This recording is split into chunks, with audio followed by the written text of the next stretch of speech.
Let's talk about paint, baby. Let's get into it. Now, when picking out wall paint for the kitchen or bathroom, not only do we have to consider what hue of color we want and like in that space, but we also have to think about the finish, the moisture protection, and its ability to protect against stains and mold. Dun, dun, dun, the dreaded M word. Oh. Now, we're going to chat to our favorite design guru, Thomaz, to guide us through this process. I always say the word daunting.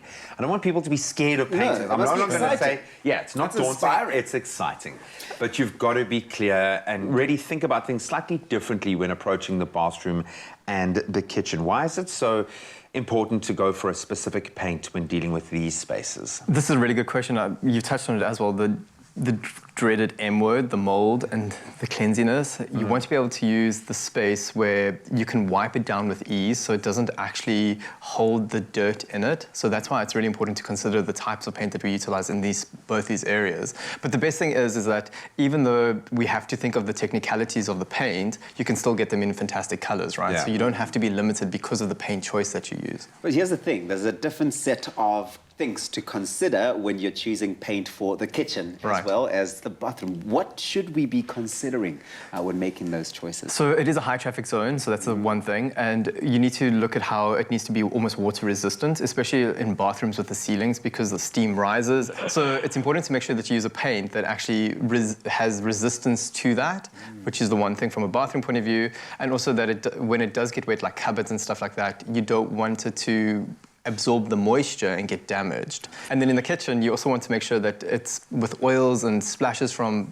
any sort of cooking surfaces and that you can actually wipe down with ease, and it doesn't look tacky after a while. This all points in one direction. For me, quality is vital. Why is it so important to know that you're using a good quality product for these areas specifically? It's like penny wise, pound foolish. Rather spend up and do it properly because you know it's going to last a longer period of time. Sure. Okay, friend, tell me.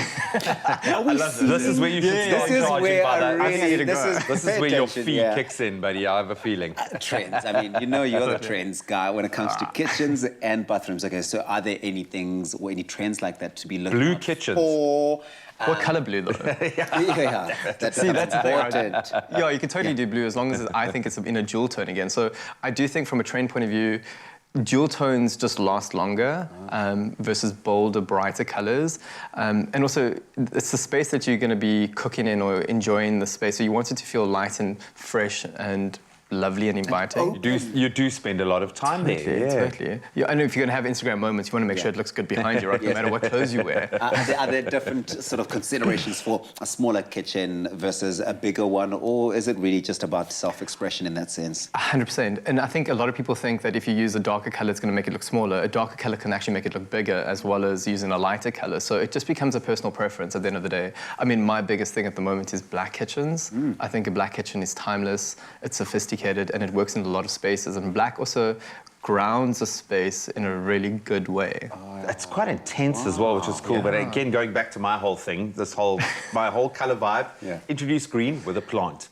And, you know, when you've got those darker surfaces colours, it just makes the brighter colours pop. Sure, but if you had black with the plant as well, that would look really well too, right? Just absolute magic. I mean, I'm looking at the plants behind you and I'm looking at your outfit and I'm already getting that mood. Living the brand. We're going painting, baby. We're going painting. Get back in the kitchen, my friend. We love it. An opportunity again to refresh your space, and especially those intimate spaces. Really take the time to create the space that makes you feel rejuvenated, that gives you that energy and just makes you feel happy. Yeah, and look, if you have a new painting project or if you're looking to do a home makeover like what Dylan's going to do for me, PLASCON is here to give your home the look that you've always dreamed of. And, you know, the thing is, together, we've got this, man. Let's go painting, baby. Thanks, Dylan. Join Expresso this spring to stand a chance of winning a 4,000 Rand PLASCON voucher weekly as we ask how you colour your life. Is it the cherry red in your ride, maybe the burst of new blues from your garden, or the sunsets and seascapes of a favourite getaway? Well, answer our weekly social media question and find the terms and conditions on expressoshow.com. Then colour your life with 4,000 Rand paint vouchers to be won all spring on Expresso.